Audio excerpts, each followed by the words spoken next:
Bonjour et bienvenue sur ma chaîne. Je te propose aujourd'hui une leçon de grammaire, les natures ou classes grammaticales des groupes de mots. La nature ou classe grammaticale d'un groupe de mots dépend de son mot noyau. Le mot noyau, c'est le mot le plus important du groupe de mots. Nous verrons si ce mot noyau est un nom, un verbe, un adjectif ou un adverbe. Si le mot noyau est un nom, pour commencer, la poésie engagée de la Deuxième Guerre mondiale. Ce groupe de mots fonctionne autour du nom poésie. Tous les mots autour de poésie viennent enrichir le nom poésie. On appelle ce groupe de mots un groupe nominal. À l'intérieur de ce groupe nominal, on en observe un second, construit autour du nom guerre. Ce second groupe nominal est introduit par la préposition de, on l'appelle groupe nominal prépositionnel. Si le mot noyau est un verbe maintenant, un verbe à l'infinitif ou un verbe conjugué, commençons par le verbe à l'infinitif. Éluard a écrit des poèmes pour pousser les Parisiens à résister. Ce groupe de mots fonctionne autour du verbe à l'infinitif pousser. On l'appelle groupe verbal à l'infinitif. À l'intérieur de ce groupe verbal à l'infinitif, on en remarque un second, introduit par la préposition à. Voyons maintenant si le verbe est conjugué. Éluard est un poète courageux qui s'est engagé dans la résistance. Ce groupe de mots s'organise autour du verbe conjugué s'est engagé au passé composé. Un groupe de mots autour d'un verbe conjugué a pour nature proposition. Nous remarquerons différents types de propositions. Tout d'abord, si la proposition est introduite par un pronom relatif, qui, que, quoi, dont, où, lequel, laquelle. Courage est bien la poésie d'Éluard dont je t'ai parlé.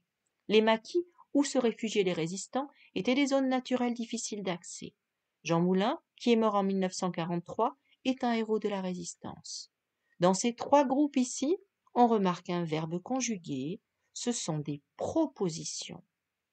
Ces trois propositions sont introduites par un pronom relatif, en bleu, on les appelle des propositions subordonnées relatives. Ces propositions subordonnées relatives viennent compléter le nom. Voyons maintenant les propositions introduites par des conjonctions de subordination. Marianne Cohn, résistante, avait 22 ans lorsqu'elle a écrit le poème « Je trahirai demain ». Primo Levi espère que nous n'oublierons jamais la Shoah. Le poète Robert Desnos a été envoyé dans les camps de concentration parce qu'il était résistant. Ces trois propositions ici sont introduites par une conjonction de subordination en rose. On les appelle des propositions subordonnées conjonctives. Les propositions subordonnées conjonctives complètent un verbe. Un dernier type de proposition, les propositions indépendantes.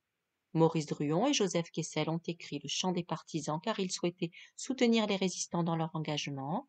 On remarque que dans cette phrase, nous avons deux propositions, une autour du verbe souhaiter, une autour du verbe ont écrit.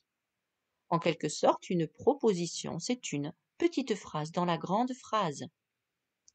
Voyons maintenant si le mot noyau est un adjectif. Jean Moulin s'est montré particulièrement courageux pendant la Deuxième Guerre mondiale. Il s'agit d'un groupe adjectival. Si le mot noyau est un adverbe, la guerre 39-45 a marqué très profondément l'histoire de l'Europe, il s'agit d'un groupe adverbial.